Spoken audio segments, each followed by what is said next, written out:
Attorney General in the state of Louisiana, Jeff Landry, joins us now and joins us by telephone. Yesterday was the 12th anniversary, wasn't it, sir, of Katrina? And here we are dealing with this terrible storm. How are things where you are?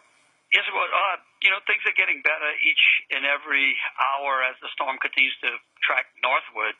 I think the biggest problem we're having right now is that south winds along the coast are definitely stacking up the water, preventing those rivers and bayous that are trying to flow south from being able to drain properly. And so, those areas that were flooded, sometimes the water starts to back up. But hopefully, as the storm continues to make its path across the country towards the east, we'll start to get some relief.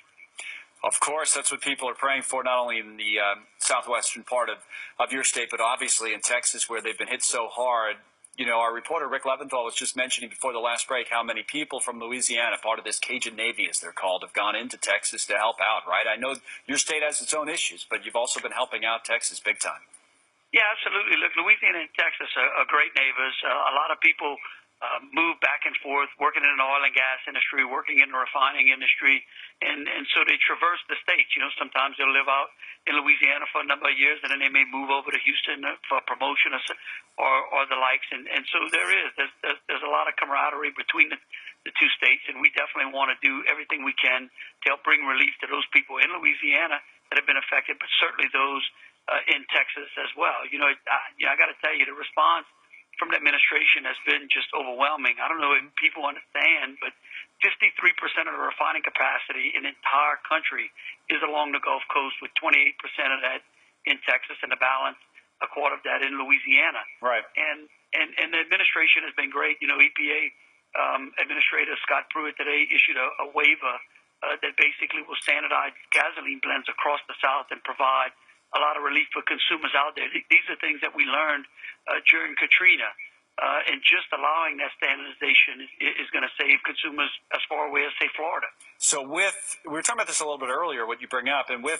all that capacity that's knocked off, the number's into 20 some, in terms of all of U.S. capacity that's offline right now. You mentioned the overall numbers in the Gulf. So you think that we'll be able to limit, because of that move, the price spikes that we see around the country for gas prices? Oh, it's absolutely going to protect it. I mean, what we're seeing out of this administration is quick thinking and quick decisions. I mean, it's hard for people to understand, but right now, the refining capacity that's off represents about 3 million barrels of gasoline per day that's off the market, that's not being refined. That's about 30% of the total amount of gasoline consumed in the nation.